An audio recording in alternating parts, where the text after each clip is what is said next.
welcome to New Wave Global. This is Unraveled, and you are watching Marvi Sirmed with your favorite program, Unraveled. In today's episode, we are focusing on the dramatic surge in terrorist attacks in Pakistan. Different parts of Pakistan, especially Pakistan's restive Balochistan and Khyber Pakhtunkhwa provinces.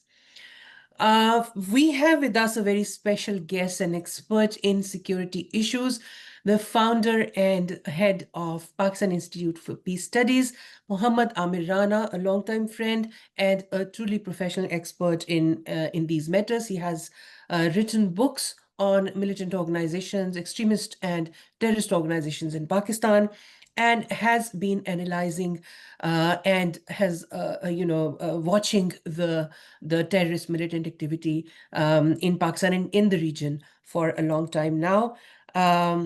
Thank you very much, Amir, for being with us today. Thank you, Marvi, for having me in your wonderful show. Thanks. And for our viewers, Amir has started a YouTube channel, Narratives, which I strongly recommend you to visit and have a look at, because he has many great insights. The only downside is that it's in Urdu, so the Urdu Hindi speaking people can definitely, the people who understand and speak Urdu and Hindi, they can definitely take advantage of this wonderful analytic channel. And we hope that we will extract something out of Amir Saab today for people who do not speak Urdu. Yeah, we also do a few programs in Punjabi. So yes, Punjabi, exactly. I saw that video. It was wonderful. And actually, after Muhammad Hanif started, doing the vlog in Punjabi few years ago, this is the first time that I'm seeing a Pakistani mainstream personality, you and Sayyid Talat Hussain. Both of you are doing this in Punjabi, and this is incredible. I really, really appreciate that. And I think these regional languages in Pakistan are quite untapped, but I think their viewership, and they bring a lot of I'm not saying eyeballs. I think they reach out to a lot of people, a lot more people than otherwise. So thank you once again. And I am going to focus in our today's discussion on a couple of things. One is the recent video that Amir did on his channel. It was about he was talking about a rift between Tehrik-e-Taliban Pakistan and BLA, Baloch Liberation Army. Both of these organizations, BLA has been considered for a long time a secular kind of a resistance force, which wanted, it was a separatist organization, wants break away Balochistan from Pakistan and make into an independent country. The Tehrik-e-Taliban Pakistan, on the other hand, are the extremist Islamist local groups emerged out of the the religious extremist insurgency, or the situation that was created in 9/11, and prior to 9/11 and after that, during the war on terror. So during that mayhem, this organization, and alongside many other smaller such organizations, of which Muhammad Amir Rana is an expert, will tell us about. So these were created, and they have been there ever since. And now we are seeing the elevated activity, terrorist activity in Balochistan by BLA mainly, and in Khyber Pakhtunkhwa mainly by TTP, alongside other smaller groups. Hafiz Gul Bahadur, Amir talks about Hafiz Gul Bahadur group, and also TJP, Tehrik-e-Jihad Pakistan, which is a smaller group, probably an offshoot of TTP. Anyway, we will talk about these things. First question, Amir. Yeah. Why do you say that there seems to be a rift between TTP and BLA? We did not even know that they were working together. So can you please explain that? This is not a rift between these two organizations, Mm-hmm. and they don't have any collaboration or the nexus Mm-hmm. as perceived or propagated by few of the so-called defense security analysts in Pakistan. So what I wanted to say that this is first time the TTP claimed that BLA is taking credit of all those attacks the TTP is conducting in Balochistan. So so this was my argument, and it shows that the TTP wants some presence in Balochistan. We already have seen that the ISKP and is also active in Balochistan, especially Islamic State in Khorasan province, ISKP. So Like, this just for my chapter, viewers. that's, that's right. Yeah. So this Islamic State, Khorasan province, uh, it has a larger chapter in Balochistan. Mm-hmm. It has formally links with ISKP, but it's also called Islamic State Pakistan.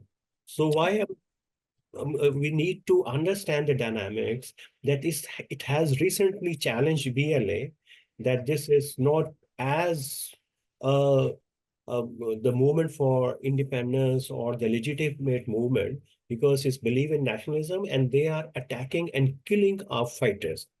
So this is interesting, and at the same time, TTP blamed, and TTP was trying to win the support of the BLA since last few years, and even their parliament. BLA has been supporting TTP, you say, No, for no, no. I'm last few saying that years. no. TTP was trying to win the support of Oh, BLA. okay. And the reason was that among the TTP leadership, this was a view that if the Baloch insurgents, especially BLA, uh, not join them, develop a nexus, they can intensify their activities in certain parts of Balochistan, especially from Quetta to Haran and to Taftan. So this is the belt where TTP had networks in the past. And this is the territory that I'm trying to say that from uh, Lat Pass near Quetta to uh, this territory from Noshki to onward, this Mm. is also the same operational area for ISKP or Islamic State Khorasan. So there's a three organizations are contesting in this area right now. And recently we have seen that another Baloch insurgents group, BLF, also entered in this war theater. So situation is evolving and developing. So it seems that maybe ISKP, which is the Balochistan, and it was a sectarian organization before adopting the name of Islamic State. It was Lashkar-e-Jhangvi and the strategic part, Oh. TTP. So what I'm saying that maybe this part of ISKP, not ISKP, which is functional in Afghanistan, or in the KP province, Bajo districts and Mohammed and Upper Kuram, with this chapter, this is likely that they have joined hand with TTP against BLA and BLF. But Ahmed, it has been for last, I would say 4, 5 years, has been written about, and many experts have been saying that there might be more operational level linkages between TTP and ISKP than we know, and there might be greater cooperation and coordination between these two organizations. Now you say that ISKP's different chapters, they are different. The chapter that is working in Balochistan might be different in command and foot soldiers than what is working in Afghanistan. Am I summarizing you correctly? Yeah, that's maybe need to be elaborate little bit more. That ISKP, which operating in Balochistan, this is the oldest sectarian network of Lashkar. Lashkar-e-Jhangvi, yeah. And after ISKP in 2014-15, see that more attraction in ISKP, and they had shown their allegiance to Abu Bakr Baghdadi. So this was, but their all affiliations and ties are different. And one point is more important to understand this: the Balochistan IS chapter, Hmm. or we can say it's not a chapter or is branch. This is belong to a Deobandi school of thought. For those who understand Islam, that Hmm. this matters a lot in the construct of these militant organizations and even the Islamist or the religious political organization. The ISKP, which is operating in Bajor to Hmm. Kuna and Ningarhar to Badakhshan, this Hmm. Salafi, purest Salafist chapter of ISKP. So Oh, this we have to understand. So this may be these sectarian credentials, they provide more common ground for TTP and IS to collaborate in Balochistan. hmm. Why not in KP and Afghanistan? Because the chapter is more hardliner, and they Which one is more hardliner? in Afghanistan, which In operates Afghanistan. Okay. borders between Afghanistan and Pakistan, Hmm. especially in Kandahar to Bajo, and Hmm. time they penetrate even deeper into Peshawar. Hmm. So they purely a Salafist organization, and they proud, and even they have evolved criteria that Hmm. they will accept only member fighters in their organization who will convert into Salafi Islam first. So this is Okay. so this is Hmm. I think very important. Yeah. And this chapter is fighting against Taliban even before Taliban had taken over Kabul. So this is, we have to make difference that this we uh, shouldn't confuse, mix up these two parts of ISKP. And also this is also paradoxical to understand that the both chapter, they collaborate each other at certain level because they're part of the broader IS global network. Global network. And this Salafi extremists, militants, terrorists, they are, as I understand, they have been, you know, there has been influence, Saudi influence on the Salafi thought. And that is why we see more Salafi people during the jihad days, Afghan jihad days, and after that during Yeah, the war but on terror from coming from the Middle East. Is that un, correct? no, maybe I'm not.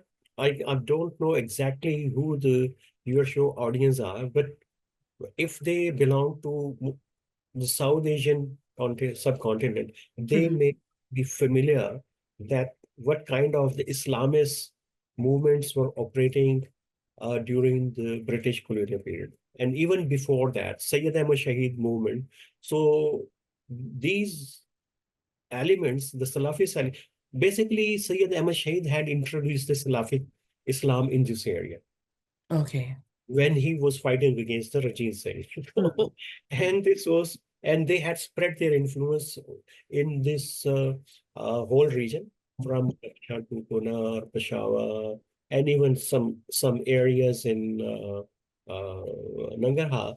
And Mhm. in Pakistan's a little very thin belt in Dir and Chitral. So this is very interesting that they were already converted before the Saudi Islam. And Yeah. yeah, and these were mainly the groups who had hosted many of the uh, Akhwan al-Muslimin militants during Afghan Soviet War. And Mhm. they had up their all these militant credentials during Afghan Soviet War. And of Mhm. course, they were all the Mujahideen groups were beneficiary of the Saudi CIA, ISI assistance network. So they were also beneficiary of that network. Yeah. And when you were speaking, this just little thought popped up in my mind about the uh, when uh, it was in 2018 when I went to Balochistan for something, it was just a usual visit. And I was meeting some people. And I remember meeting a group of Hazara youngsters who were peace activists and everything. And they were trying to explain the nature of militancy that was going on at that time.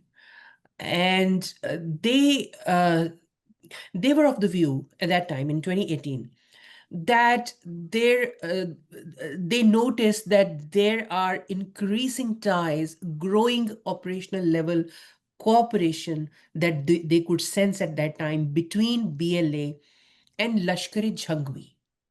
That was very strange for me. And I asked them again, Lashkar-e-Jhangvi is a hardliner, Islamist sectarian organization. And BLA, the Baloch resistance people, they have prided themselves in being secular, so to speak. Um, and they said that this is what happens when there is an insurgency. You allow it to linger on for a long time, then all kinds of different ideologies, they at the operational ground level, they make friends and they work towards the common enemy, which in their view is Pakistan's military, Pakistan's state. What do you think about that? So this is all hypothetical, and especially when there is a different type of the militants group operating for different multiple purposes in one area. So Hmm. this kind of the hypothetical questions comes in our mind. Hmm. And it may have the reason that, uh, uh, of course, the uh, Baloch, they most of 99% Baloch belong to Hanafi Deobandi school of thought.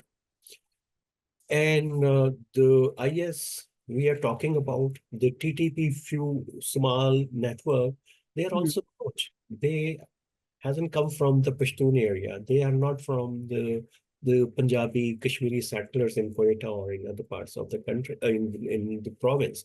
So this may sometime confuse. And there is another reason that these hypotheses were developed among the Hazaras, because as I had mentioned in my opening statement, that these three organizations operating in a very critical zone of Balochistan, from Hmm.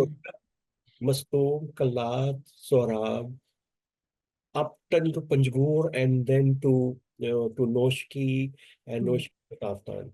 So this is, you see, this is the roots for all the Shia pilgrimages that they adopt. Hmm. And most of the time, this ISKP now, previously it was Lashkar-e-Jhangvi, they attacked several times to Shia convoys on this route. So this also gave strong sense that maybe it's a Baloch BLA nexus. Saryab Road, you've been there in Yeah. of Koida. Hmm. This is in this area, there's multiple type of the networks for operating.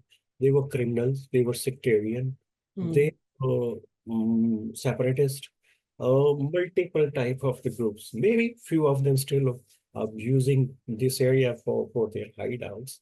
Hmm. And this is purely a Baloch area. So Hmm. what we think Baloch are only uh, Baloch are immune to the Islamism or the Islamist militancy. Hmm. So if you look at even the 9/11 hijackers, Hmm. they many of them were from Balochistan, not Pakistan, Balochistan. Maybe the Ramzi and all these guys, those who did the 1994 or 4 bombing, but Khali Sheikh Mohammed, he was the Sistani Kuwaiti Baloch. So Hmm. Nasser al-Balochi. So they were all Baloch. And Yeah. Pia Siddiqui in the US, she is cousin of all these the nexus of Al-Qaeda affiliated, the educated Baloch class. So this is, we have to understand. We know that, let me to be clear a bit more, Hmm. that Eastern Balochistan Hmm. always remain influenced by the religious party, because Khan of Kalat, even during uh, his time, so he promoted, patronized the religious institution madrasas in his own. But the other areas, Haran, Lasbela, and other states, they were a bit not as concerned about religious identities. So the leftist movement penetrated in these areas. So Makran region, basically, this Mm, more inclined towards nationalist tendencies, national political tendencies, and towards the nationalist radicalism or the separatism. mm. So this is, we have to make distinction that, and sometime when you assume that Baloch are only secular liberals and they are immune to religious kind of the radicalism, then this kind of the type hypothesis develops. Yeah, and increasingly over the last, especially 10, 15 years, we are seeing that this, um, uh, uh, I would call it myth now, that, that all Baloch might be secular is increasingly proving to be a myth because Even Khan is also yeah. So, making and happen. we are seeing this, we used to see, because coming from, my name is Marvi, which comes from Sindh. And my mother, my maternal side is from Sindh. And we have been very proudly saying throughout my life, I've been hearing from my mother that we are secular people. We don't care about the religion. We live with Hindus like brothers and sisters and blah, blah, blah. And now you see what is happening, and that we must do another episode on how this transformation from a pluralistic Sindhi society to this kind of society is becoming. I know my Sindhi friends would be very angry on this statement, but I think It might be because I recently visited few districts of Sindh, yeah. from to Tarpak, Hyderabad. I met all of your good friends there. Yeah, I So, have so and many friends. I they have are so really, many friends, but I keep telling them that this will be like burying your head in sand if we still think that nothing is going to happen to our secularism in Sindh. It's threatened, very seriously threatened, our ingrained secularism. So, but that's the discussion for another time. Right now, so what you're saying is so interesting, and I can talk to you for hours on that, because I would really like to take advantage of your immense knowledge and the power of your analysis. Another thing, one, first, we just close this current topic with this last question. What particular attack was in your mind when you say that it was claimed by both TTP and BLA? uh, is claimed by BLA and not by TTP. TTP is right nowadays is not claiming any of most of its attacks. And maybe this is a pressure from Taliban. And Okay. But they, they're saying that BLA is taking credit of their because work. they haven't issued any statement accepted responsibility of these attacks. Okay. So then they're saying that BLA have take credit, because BLA also releases report monthly or the periodical reports about their progress, what they did Mhm. on militant terrorism front, and they had mentioned few attacks. So these are not very high profile. You may recall in May, there was attack in Noshki. So Mhm. maybe this is the dispute on this attack. So this is my hunch, maybe because this is where they both operate in the same small trade. Okay. And you are basing your opinion on some of the statement that TTP gave, Yes. saying that this was our work, but BLA is taking credit of it. Okay. So we need to see this more keenly. Because in my view, I mean, in my very, very limited understanding, is that BLA mainly focuses on Balochistan. And whenever it acts out of Balochistan, for example, in Karachi, It has targeted the individuals who were directly related to the situation in Balochistan. For example, Chinese engineers or Chinese citizens, they were attacked in Karachi. So, so it is interesting that the BLA, which mainly operates in Balochistan, is now TTP is trying to mark its territory in Balochistan as well by saying that, BLA is taking credit for its name. There is another reason that BLA hasn't responded to all the requests or the appeasement by the TTP of the Blues insurgency and the BLA.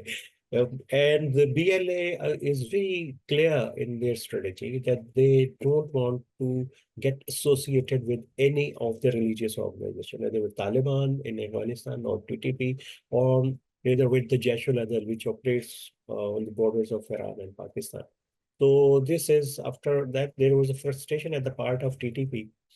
Maybe in the past the BLA or the BLF would have already have Mm.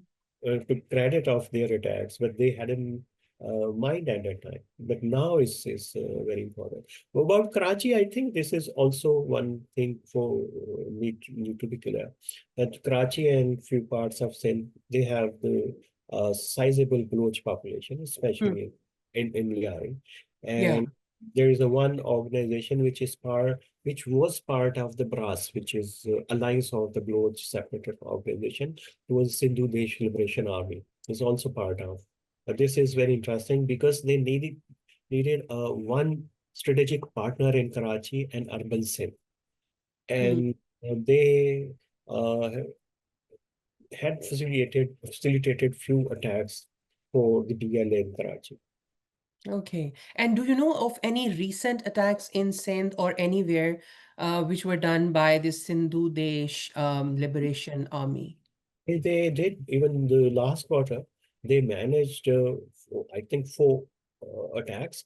Usually, they do small attacks, symbolic attacks, and maximum they in one attack they had killed two FC men, Rangers, and Okay. at one point they had attacked few Chinese in Karachi, but they do and just attacks on power palace, ATMs, railway tracks, so they blow up because they don't have extensive network in Sindh. Sindh Yeah. dynamics are very different, and even they don't have much human resource, and Hmm. that's why they BLA thinks it's a strategic partner because it's not very strong. Hmm. It's if the one organization is weak, it's very good for these kind of the groundwork for spying work or facilitating. Hmm. Yeah. So now this poses us another next question is that BLA and TTP, so both of these organizations, which are responsible for major majority of the attacks in two of the most restrictive provinces of Pakistan, Khyber Pakhtunkhwa and Balochistan. Both of them, Pakistan's state, going by different statements coming from ISPR and from Pakistan's different ministries, especially Defense Minister has said many a times, and the Interior Minister has said also said many times that both of them are actually working and supported by India. And especially after, I think, this Pahalgam and after this, when India attacked Pakistan, this has come many, many times during the Jafar Express days also. So do you think if both of them are being supportive, one, do you see clear, I can't say evidence, but circumstantial hint that they are being supported by India? And if they are, will India not like them to work together instead of fighting each other? Yeah, I think this is very interesting question, and it has the different dimensions we have to discuss.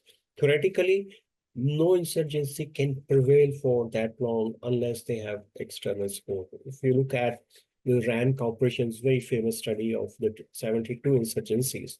Hmm. So it says that this is one of the major contributing factor which prolonged insurgencies when they get assistance help from its Hmm. neighborhood or from the external powers. So Hmm. theoretically, this is possible, but we know that there was BLA still got two major factions with uh, once it was divided into four factions. And the major breakup happened when Aslam Baloch, the Achu, he went for his treatment to Delhi. Mm-hmm. Then this organization was divided between two factions because the Baloch BLA at the time saying Hmm. this is very hostile for the state, and BLA objectives were very different. So this was a different type of the insurgency. It was not very much clear about his separatist agenda. Hmm. And this BLA had refused to rejected that we shouldn't go to India. And there was internal debate within the then Hmm. this BLA, which is now led by the Bashir Zaid. So this is belong to Aslam Baloch, basically. So this is, yeah. So this is the one perspective, and even might you have seen the BLA during this India Pakistan standoff, and had issued one strategic statement, and they Hmm. demanded India, okay, you help us, and you continue attacking Pakistan from eastern side, so we will continue bleeding Pakistan from Balochistan to Sindh. And Hmm. so this is, they say, that we need to expand our collaboration. So Wow. there is a no doubt there is a black holes from where the different money is coming in Pakistan, and there's a few black holes in Balochistan. But this level of the cooperation sport is not at the level that we have seen in our region and in Middle East or in case of Colombia, where the neighborhood, your enemy were using these organizations as a proxy. For example, Taliban in Afghanistan, everybody knew that we were in denial. Okay, we are not supporting them. As we noticed in the case of Iran, it could many proxies in Middle East, and uh, formally, officially say no, we don't own them. They are independent actor. They are Shias. They are allied. So this kind of the huge sport India is not providing, except Prime Minister Modi more than couple of times say that we will come from Balochistan and we will teach you lesson. So these statements are on the record. So, but what I'm trying to say that the BLA is willing and looking for the support from India. They're also looking for the support, the political support from the West, and this is the reason that they don't making any alliance with any religious organization. They are following the templates of the Kurdish organizations in Syria, where Hmm. they had been the US support during the conflict, and they had launched operations against IS in Syria. So Hmm. this is interesting to see. So we can't say that India is not supporting, but this is not as naked Hmm. or extensive as Pakistan did in the case of Taliban or Iran did in the case of Middle East. Which also means that maybe India is far more careful about the plausible deniability than Yes, that's right. Yeah. have been. Uh, uh, but yes, you are right. Even if not so much operationally, because India, I mean, I don't know how it happens. You would know much better, but India cannot provide its territory, its soil for to Baloch resistance fighters or Islamic Yeah, but terrorists. critically, India did. They funded the Baloch diaspora campaigns against Pakistan for Mm. independent Balochistan, and this kind of the activities they sponsored in the past, and may they will continue in the future. But specifically in insurgency, so we need the very concrete proof to Yeah. that India is involved. Mainly, they have been doing this propaganda help, help in propaganda, help in strengthening the voices that are not in Pakistan, for example.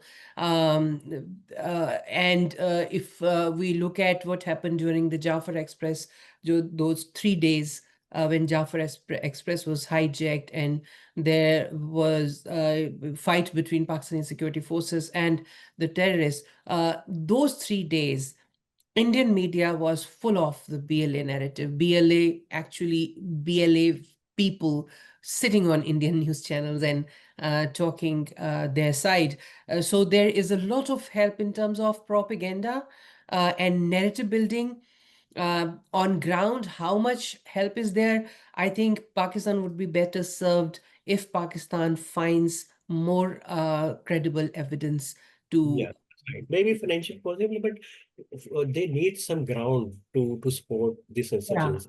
These are Iran or Afghanistan. These both can provide, and Okay. this we know that Taliban can't afford that, Yeah. and in this evolving change, geopolitical context, Iran will also avoid to provide these kind of the assistance to India. So this, I think, this situation is changing rapidly, and BLA is mainly it's got local support. Uh, Hmm. Maybe the money is coming. As I mentioned, there's a black holes uh, Hmm. for informal economy and for illegal black money. So Hmm. maybe India is also pouring the money in Yeah. these holes and coming to Must the be. I think I'll be very surprised if they're not, because they have, their national security advisor, Ajit Doval, has been saying this actually for quite a while. Since 2016, 17, when we first started hearing him speak at different think tank seminars. But that gives me a segue to next question, the last part of this interview.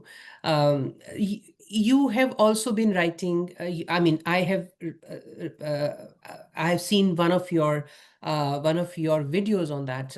Certainly, it's about, you hinted at the redesigning and reestablishment of a security force, paramilitary force in Pakistan, which was a frontier constabulary. yeah. FC, we used to say it is still FC, but now it is federal constabulary.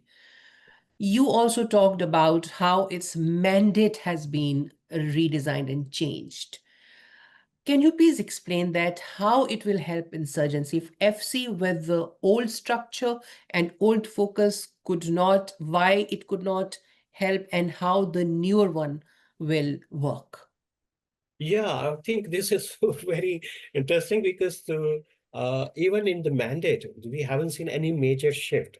Frontier Constabulary, it was federal paramilitary, and on the Interior Ministry had the authority to deploy wherever is needed on the request of the provinces. But changing the name, this is basically making is a federal police. This is the basic problem. This Hmm. is the very spirit of the 18th Amendment. Hmm. This means that the uh, through this federal policing, they will control the provincial police systems, where the police might you have seen in the past. In the Sindh, we had seen the crisis during the previous regime. There was a lot of um, disputes on the uh, issue of the IG appointment, and then there was other issues. We had seen this confrontation recently with Gandapo and the Interior Ministry on transfer and on appointing the police officers. But there's a Gandapur, for our viewers, Gandapur is the name of the chief minister of Pakistan's Khyber Pakhtunkhwa province, which is one of the most hit province with terrorism right now. Sorry, continue, Amir. Yeah, then the Pakistan administrative Kashmir, it had recently seen some surge in the protest, and the GB, there was even few days before, there was a threat for the sectarian clash. So in that case, sensitive case, they can use this federal constabulary to deploy without getting consent of the provinces or the federating unit. So this is basically can be challenged in any court. And this was the idea which was basically evolving, cooking up in the minds of the bureaucrats since 18th Amendment was passed.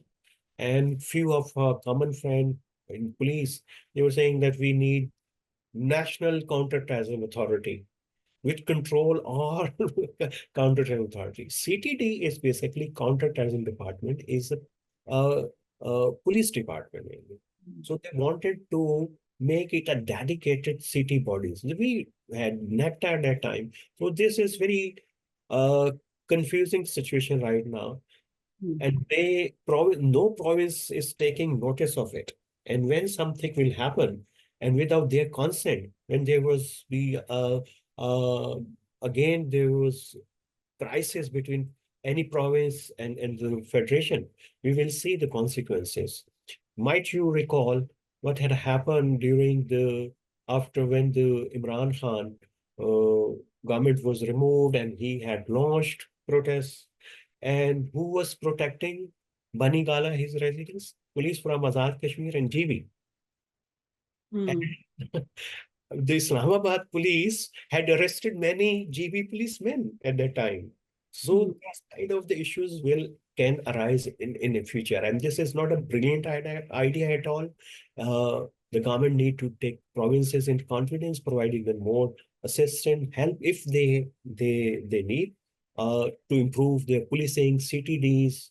So this is we need to understand. Might be, and very briefly, just a couple of years back, we had seen the surge in terrorist attacks in KP, there was a dispute started between uh, federal government and then KP province, and they're saying, okay, the KP CTD is doing nothing, it's non-functional, and it was happened. All this crisis dispute happened when the TTP had attacked the CTD office in Balu. They're not capable. And what they wanted to do, to train and to get more funds on the name of CTD and to reform it and to make it more effective force. But what was the result? So all these kind of the incidents basically contribute developing these kind of the crazy ideas in Pakistan. Which is really it's really disappointing, and because you see, instead of as you said yourself, instead of focusing on strengthening the existing police forces in provinces and the existing whatever paraphernalia we have for security, for the law enforcement and for security, internal security, we are just using these acronym, 3-letter acronym, 2-letter acronyms, to add to we keep adding to the list, and nothing happens. What happens is, now I'm very, very upset to hear that Pakistan People's Party, which has parented the 18th Amendment, is not very upset, has not even noticed what has happened in the form of the new FC. And I think Pakistani government is just inviting a disaster to happen, unfortunately. And thank God for people like you, Amir, who keep mentioning and pointing out these terrible flaws in what the government does. And I don't even know what is the point in a change, so changing FC's mandate would mean that FC will now be deployed in any province, right? That's right. In any province. And we have seen what happens in Karachi. the Rangers were deployed. I don't know. I was very young when Also, they went there. Both of us 99. were very young. You still are, but you see, the point is that they have created their own political economy in that province. Now it is going to be very difficult to ever remove Rangers from Sindh. So Yes, yeah, let's see. yeah. Anyway, I wanted to end this on a more optimistic note. Anything optimistic to add to it, Amir? So far, I think the strategic environment is quite very well for Pakistan right now. Mm-hmm. So from Washington to Riyadh and even Tehran and Moscow to Beijing, Jakarta. So this is only the good news we got since last week. Oh, we can sleep well thinking about that. So, on that note, I would thank you very much, Amir, for your insights that you gave. And once again, we will leave Amir's YouTube channel's link underneath so that you could go visit and see his analysis. Thank you very much. Very nice to Have a nice one.